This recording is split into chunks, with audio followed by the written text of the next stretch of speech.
No fim da tarde desta sexta-feira, 4 ministros participaram de uma entrevista no Palácio do Planalto. Eles aproveitaram a data de 500 dias de governo para reforçar as medidas defendidas pelo presidente Bolsonaro a favor do uso da cloroquina, contra o isolamento social e pela reabertura da economia. O ministro da Casa Civil fez uma comparação dos dados da Covid-19 com outros países. Braga Neto apresentou o número de mortes proporcionalmente à população e comparou o Brasil principalmente com países europeus, como Bélgica, Espanha e Itália. Eu gostaria, primeiramente, em nome de todo o governo, nos solidarizarmos com as famílias que perderam entes queridos durante essa pandemia. Comparando com outros países, o Brasil tem proporcionalmente número de óbitos, como os senhores podem ver. Nós estabelecemos então uma visão de proporcionalidade com base na população dos países, como os senhores podem ver. Essa fotografia evidencia que o Brasil, no seu 61º dia, após o 100º caso, apresenta o número de óbitos acumulados proporcionalmente bastante inferior. Os números apresentados não consideram os índices estimados de subnotificação que variam de país para país. Epidemiologistas apontam um número mais alto no Brasil do que nos países europeus. Braga Neto defendeu o presidente. O presidente, ele segue as medidas. O que o presidente é contra, tá? Ou se posiciona de uma maneira diferente, é exatamente dos excessos que são tomados. O presidente não é contra o isolamento, ele é contra aquele isolamento que vai prejudicar o emprego e vai gerar fome lá na frente. Bolsonaro prega o isolamento vertical, em que só os idosos e grupos de risco ficam isolados. Autoridades de saúde no mundo todo defendem o isolamento horizontal, muito mais amplo. Braga Neto também disse que o Ministério da Saúde está estudando o uso da cloroquina nos primeiros dias de manifestação dos sintomas.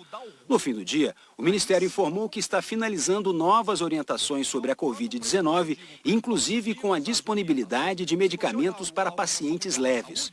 O ministro da Secretaria de Governo, Luiz Eduardo Ramos, fez uma comparação com mortes provocadas por outras doenças e até quedas. Ele disse que por causa do coronavírus foi instalado um clima de terror no país. Considerando que seria um ano normal, a média dos anos de 2016 a 2018, a média de óbitos por ano, 1.253.000 pessoas morrem. De várias causas, de doença de Chagas, que é muito ruim, cerca de 4.800 pessoas. Dessa doença, infelizmente, muito forte, o câncer, 221.653 pessoas. De aparelho circulatório ou infarto, qualquer um de nós, meu querido repórter, não vou citar o nome, mas todos nós, eu me incluo, podemos a qualquer momento sofrer um infarto do miocárdio.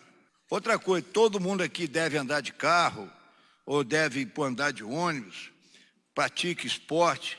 A média de mortes por ano, de queda, afogamento, acidente automobilístico, lesões provocadas por toda a ordem, 164.000 mortes.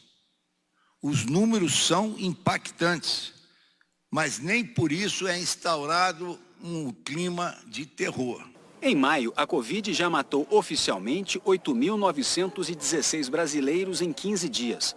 Caso esse ritmo se mantenha, teremos 17.832 mortes pela doença apenas em maio.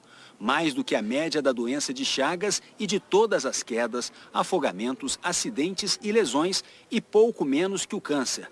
Além disso, a Covid é uma doença nova que só começou a matar este ano. Ela não substitui as outras causas de morte. Provoca mortes a mais, numa soma que eleva a taxa de óbitos do país. O ministro da Economia defendeu a suspensão de aumentos salariais para servidores públicos, como contribuição para o equilíbrio dos gastos dos governos com a pandemia. Que história é essa de pedir aumento de salário porque um policial vai à rua exercer sua função ou porque um médico vai à rua exercer sua função? Se ele trabalhar mais por causa do coronavírus, ótimo, ele recebe hora extra. Mas dá medalhas antes da batalha? As medalhas vêm depois da guerra. depois da luta, o Brasil forte, erguido. Nós vamos nos lembrar disso, vamos botar o quinquênio, o anuênio, o milênio, o eugênio, tudo que for preciso, mas não antes da batalha. Só vamos pedir uma contribuição. Por favor, enquanto o Brasil está de joelhos, nocauteado, tentando se reerguer, por favor, não assaltem o Brasil. Não transformem num ano eleitoral, onde é importante tirar o máximo possível do gigante que foi abatido. Deixa ele levantar. Não permitam que as despesas extraordinárias que nós estamos tendo, distribuindo esses recursos para estados e municípios, não permitam que esse dinheiro que está sendo dado de boa fé para ajudar a guerra da saúde, não permitam que isso vire aumento de funcionalismo.